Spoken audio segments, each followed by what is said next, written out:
Hello বন্ধুরা, তোমরা সবাই কেমন আছো? ভালো আছো, সুস্থ আছো জানি।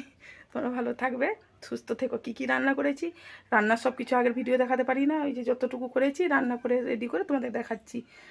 আর দেখো কী কী রান্না করেছি। আজ রবিবারের স্পেশাল রান্না, দু রকমের মাছের তরকারি হয়েছে আজকে।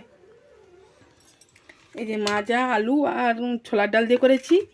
এটা বললাম তোমাদেরকে গুগলি না তোমরা গেঁড়ি কী বলো, আমরা তো গেঁড়ি বলি। এটা মাখা মাখা হয়েছে।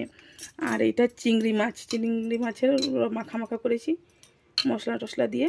চিংড়ি মাছগুলোর সাইজগুলো কত বড় বড়, আজকে মাছওয়ালার কাছে অনেক বড় বড় চিংড়ি মাছ পাওয়া গেছে। আমার ছেলে প্রচণ্ড খেতে ভালোবাসে। আর এখানে ধান ফুল মাছটা, আমাদের এখানে ধান ফুল মাছ পাওয়া যায়। এতটুকু মাছ খেতে খুব টেস্টি, ভালোও লাগে খেতে। আর এইটা পেঁপে আলু, এই যে ডাঁটা আর গেঁড়ি দিয়ে রসা রসা করেছি। আজকে রান্নায় এই পর্যন্ত। তোমরা সবাই ভালো থাকো, সুস্থ থাকো। ঠিক আছে, টাটা।